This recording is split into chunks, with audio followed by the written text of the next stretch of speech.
Hello everyone, welcome to educational hub YouTube channel. तो दोस्तों, आज की वीडियो में मैं आपको जानकारी देने वाला हूं कि आप किसी भी राज्य या किसी भी यूनियन टेरिटरी जो कि 8 है उसमें किस तरह से आप आरटीआई लगा सकते हैं। दोस्तों सिंपल सी बात है, आपको पहले गूगल पर आना है। मैं थोड़ी सी यहाँ पर क्लेरिफिकेशन ये कर देता हूँ कि जब आप राज्य में लगाएंगे तो आपको जो सर्च करना है उसका तरीका अलग है। जब आप लगाएंगे क्या नाम है सेंट्रल गवर्नमेंट में, तो उसका तरीका अलग है। तो पहले सबसे पहले लिखते हैं हम आरटीआई ऑनलाइन। आरटीआई ऑनलाइन जब ये लिखेंगे, ये जो वेबसाइट आएगी, इस वेबसाइट से आप सेंट्रल गवर्नमेंट से कोई भी चीज़ पूछ सकते हैं, जो भी उनके डिपार्टमेंट है वहाँ से। मान के चलिए कि भाई मुझे कुछ पूछना है एजुकेशन के बारे में, तो एजुकेशन के बारे में पूछने के लिए यहाँ पर पहले करना है मुझे सबमिट रिक्वेस्ट। सबमिट रिक्वेस्ट के बाद ये guideline for the use of RTI online portal आ गई। आप इसको चाहे पढ़ लें, नहीं पढ़े, नहीं तो फिर आपको नीचे आना है। सिंपल सी बात है, यहाँ पर I have read and understood the above guideline, उसके बाद सबमिट कर देना है। सबमिट करने के बाद यहाँ पर सबसे पहले आपको क्या करना है, मिनिस्ट्री चूज़ करनी है जिस मिनिस्ट्री से आपका सवाल है। मान के चलिए मैं एजुकेशन डिपार्टमेंट से बिलोंग करता हूँ या मैं शिक्षक हूँ, तो मैं एजुकेशन की यहाँ पर दिखूंगा कि भाई एजुकेशन का कहाँ पर दे रखा है और मैं उससे रिलेटेड सवाल पूछूंगा। जैसे मान के चलते हैं अभी केंद्रीय विद्यालय में जो स्पेशल एजुकेटर की भर्ती आने वाली है, तो उससे रिलेटेड मेरा सवाल है, तो मैं यहाँ पर थोड़ा सा जाऊंगा और मैं यहाँ पर सर्च करूंगा कि कहाँ पर है। आप किसी भी डिपार्टमेंट के हो सकते हैं। हो सकता है ये वीडियो कोई भी लीगल अफेयर वाले, पेंशन वेलफेयर वाले, पर्सनल ट्रेनिंग वाले, फार्माटिक्स वाले या पब्लिक एंटरप्राइजेज वाले या रेवेन्यू वाले देख रहे हो, तो उससे मैटर नहीं करता। उससे ये है कि आपको तरीका आना चाहिए कि आप किस तरह से आप में सवाल पूछेंगे। तो यहाँ पर department of school education and literacy पे कर देता हूँ मैं। उसके बाद यहाँ पर सिलेक्ट पब्लिक अथॉरिटी पे जाता हूँ। उसके बाद मेरा जो सवाल है वो स्कूल एजुकेशन को लेकर है या केंद्रीय विद्यालय संगठन को लेकर है, तो केवीएस चूज़ करूँगा मैं। केवीएस चूज़ करने के बाद सबसे पहले मुझे यहाँ पर अपनी ईमेल आईडी डालनी है। तो जैसे मेरी ईमेल आईडी है तो वो मैं डाल दूंगा। उसके बाद आगे बढ़ूँ। उसके बाद मुझे अपना मोबाइल नंबर डालना है, वो इसलिए डालना है ताकि एक मैसेज भी आ जाए। उसके बाद कंफर्म ईमेल आईडी करनी है, नेम डालना है, जेंडर डालना है, एड्रेस डालना है, पिन कोड वगैरह डालना है आपको, स्टेट और जो भी स्टेटस है। यानी कि अगर आप ग्रामीण क्षेत्र में रहते हैं तो आपको करेंगे रूरल, अगर आप शहरी क्षेत्र में रहते हैं तो अर्बन करेंगे। अगर आप पढ़े हुए हैं तो लिटरेट करेंगे, अगर आप अनपढ़ हैं तो इलिटरेट करेंगे। उसके बाद फ़ोन नंबर दोबारा मेंशन कर देंगे। अब यहाँ पर बात आती है कि only Indian citizen can file request, यानी कि सिर्फ इंडियन लोग ही कर सकते हैं। तो यहाँ पर तो इंडियन सेलेक्ट है। अब ये जो 10 रुपये की बात है ये फ्री भी हो सकता है आपके लिए। वो किस केस में होगा वो मैं आपको बता देता हूँ।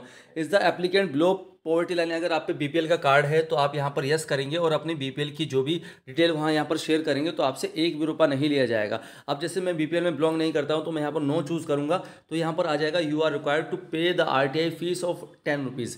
उसके बाद मैं यहाँ पर टेक्स्ट में डालूंगा जो भी कि sir I want to know about KVS special educator vacancy. उसके बाद करूँगा। उसके बाद यहाँ पर ये पूछा गया है कि भाई आप कोई भी फाइल चूज़ कर सकते हैं, सपोर्टिंग डॉक्यूमेंट लगा सकते हैं। तो वो फाइल में चूज़ करूँगा जहाँ पर ये लिखा हुआ है कि भाई पोस्ट सेंक्शन हुई है तो वो कब आएगी। अब मान के चलते हैं एक मोटा मोटा सा लेते हैं कि मेरे पास वो पीडीएफ नहीं है, तो भी यहाँ पर ये हैश नहीं है, यानी कि स्टार नहीं है, ये मैंडेटरी कॉलम नहीं है, तो आप इसको छोड़ सकते हैं। आपको सिक्योरिटी कोड डालना है, उसके बाद मेक पेमेंट करके 10 रुपये की पेमेंट कर देनी है। ये तो हो गया यूटी के बारे में। अगर हम बात करते हैं, अब जैसे यूटी की ही मैं बात कर रहा हूँ, तो यूटी में चंडीगढ़ भी आता है। तो यहाँ से दोबारा से जैसे अगर हम जाते हैं तो यहाँ पर सेलेक्ट करने पर जाएंगे नीचे, तो यहाँ लिखा हुआ है यूटी ऑफ चंडीगढ़। तो जैसे चंडीगढ़ में स्पेशल एजुकेटर की जो भर्ती आई है उसमें कितने लोगों ने आवेदन किया है। उसके बाद सेलेक्ट पब्लिक अथॉरिटी पे जाएंगे और यहाँ पर चूज़ करेंगे एजुकेशन डिपार्टमेंट। तो एजुकेशन डिपार्टमेंट जब चूज़ करेंगे तो उसके बाद फिर हम अपनी आगे की जो फॉर्मेलिटीज़ है वो पूरी करेंगे। अब दोस्तों मैं आपको स्टेट वाइज भी बताता हूँ कि अगर आप बिहार से बिलोंग करते हैं या फिर किसी भी राज्य से बिलोंग करते हैं तो आप किस तरह से आवेदन करेंगे। दोस्तों चंडीगढ़ में अभी तक मैंने जो देखा है वो ये देखा है स्कूल एजुकेशन की बात आ रही है। तो स्कूल एजुकेशन, क्योंकि जो वैकेंसी आती है वो स्कूल लेवल पर ही आती है, तो स्कूल एजुकेशन चूज़ करके भी आप अपनी मेल आईडी वगैरह फ़ोन नंबर डाल के कर सकते हैं। अब यहाँ पर से फटाफट बात करते हैं कि अगर आप बिहार के कैंडिडेट हैं तो आप किस तरह से आवेदन करेंगे। दोस्तों अगर आप बिहार के कैंडिडेट हैं तो आपको सिंपल सी बात है, ऊपर लिखना है आरटीआई ऑनलाइन बिहार। अगर मैं दिल्ली का कैंडिडेट हूं तो आरटीआई ऑनलाइन दिल्ली। तो इस तरह से अलग अलग जो राज्य हैं उनके अलग अलग पोर्टल हैं। ध्यान रहे जो अभी मैंने बताया है वो आपको सेंट्रल गवर्नमेंट का बताया है, अब जो मैं बता रहा हूँ वो स्टेट का बता रहा हूँ। तो जैसे कि आरटीआई ऑनलाइन बिहार डालेंगे तो आरटीआई ऑनलाइन बिहार की जो बिहार में जो वेबसाइट का नाम रखा है वो रखा है जानकारी.bihar.gov.in। तो इस पर आरटीआई एप्लीकेशन में चूज़ करूँगा। इस पर भी सेम सा करना है, नाम, जेंडर और mobile number, mail I D वगैरह डालनी है। उसके बाद एड्रेस डालना है। एड्रेस डालने के बाद हम आगे बढ़ेंगे तो यहाँ पर जो सिंपल सी बात है जो हमें चूज़ जो करनी होती है वो ये है कि डिपार्टमेंट कौन सा है। अब मान के चलिए कि भाई मुझे पूछना है स्कूल एजुकेशन से या एजुकेशन डिपार्टमेंट से कि बिहार में स्पेशल एजुकेटर की भर्ती कब आएगी, तो मैं सिंपल सी बात है नीचे यहाँ पर चूज़ करता हुआ जाऊँगा। हेल्थ डिपार्टमेंट आ गया, होम डिपार्टमेंट, एजुकेशन डिपार्टमेंट, इस पर क्लिक करूँगा और यहाँ पर अगर मेरे पास कोई सपोर्टिव डॉक्यूमेंट है तो वो मैं चूज़ फाइल करके लगा दूंगा। पीडीएफ जो है वो 5 MB से कम की होनी चाहिए।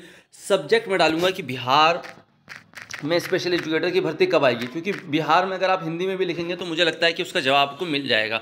उसके बाद डिस्क्रिप्शन में लिख देंगे कि सर ये एडवर्टीजमेंट मैंने 2023 के जनवरी फरवरी में पढ़ा था, मगर जनवरी आज नवंबर 2023 हो चुका है, अभी तक वैकेंसी नहीं आई है, तो कब तक आ सकती है। तो ये बिहार की बात हो गई। अब हम आते हैं फटाफट से दिल्ली के लिए। तो जैसे अगर आप दिल्ली के कैंडिडेट हैं तो आपको सिंपल सी बात है, आपको लिखना है गूगल पर जाकर RTI ऑनलाइन दिल्ली, ठीक है, RTI ऑनलाइन दिल्ली। तो ये दिल्ली जो स्टेट लेवल का है उसकी हम बात कर रहे हैं यहाँ पर, क्योंकि अभी जो बात कर रहे थे वो सेंट्रल गवर्नमेंट की बात कर रहे थे। तो जैसे RTI ऑनलाइन दिल्ली पर डालेंगे, यहाँ पर सबमिट रिक्वेस्ट करेंगे। सबमिट रिक्वेस्ट करने के बाद आपको यहाँ पर सबको पढ़ लेना है, नहीं पढ़ेंगे तो भी आपको यहाँ पर आई हैव रीड करके सबमिट करना है। जब आप सबमिट कर देंगे तो सबसे पहले आपको email ID, mobile number, captcha code डालना है। कैप्चा कोड डाल के जब सबमिट करेंगे तो सेम टू सेम आपके सामने आ जाएगा भाई कि आपको कौन सा डिपार्टमेंट चूज़ करना है। तो आप एजुकेशन डिपार्टमेंट चूज़ करेंगे और वहाँ पर जैसे DSSB बोर्ड है तो वो चूज़ कर सकते हैं। अब साथ ही साथ मैं बता दूँ कि राजस्थान के जो साथी हैं वो किस तरह से करेंगे। तो राजस्थान के साथी भी सिंपल सी बात है, पहले हरियाणा की बात कर लेते हैं। जैसे हरियाणा के साथी हैं, अब वो भी क्या करेंगे, RTI लगाने का सिंपल तरीका है, आपको गूगल पर लिखना है RTI ऑनलाइन। और अगर आप सेंट्रल गवर्नमेंट के लिए लगा रहे हैं तो आपको आगे कुछ नहीं लिखना। अगर आप स्टेट गवर्नमेंट के लिए लगा रहे हैं तो आगे आपको मेंशन करना पड़ेगा वो राज्य। तो जैसे कि मैं यहाँ पर पहले हरियाणा की दिखा देता हूँ, तो मैं लिखूँगा RTI ऑनलाइन हरियाणा, RTI है ना ऑनलाइन हरियाणा। तो मैंने ये हरियाणा लिख दिया। अब ये ऊपर की चीज़ आ गई, यहाँ पर है RTI हरियाणा, ठीक है। इस पर क्लिक करूँगा मैं, ये आ रहा था लॉगिन डिपार्टमेंटल यूज़र। तो इस पर क्लिक करके यहाँ पर फॉर सिटीजन पे क्लिक करना है, सिटीजन लॉगिन पे करना है। ये नहीं कि सिटीजन आम नागरिक। तो जैसे मैं हूँ, मैंने अभी तक इस पर रजिस्ट्रेशन नहीं किया, तो न्यू यूज़र रजिस्ट्रेशन पे कर मुझे यहाँ पर आपको अपनी एक ID बनानी है। उस पर ID बनाने के बाद फिर मैं आगे यहाँ पर लॉगिन करूँगा। लॉगिन जब कर लूँगा तो लॉगिन करने के बाद फिर मैं अपनी RTI डाल सकता हूँ। सेम टू सेम आ जाती है बात यहाँ पर राजस्थान की। राजस्थान पर अगर हम क्लिक करते हैं तो राजस्थान पर क्या है, SSO ID चलती है, तो सबसे पहले वो बनानी पड़ेगी। जैसे राजस्थान गवर्नमेंट की वेबसाइट पर अगर हम आते हैं, इस पर हमें सिंपल सी बातें लिखना है कि भाई RTI राजस्थान ऑनलाइन, इस पर आ जाता है RTI पोर्टल।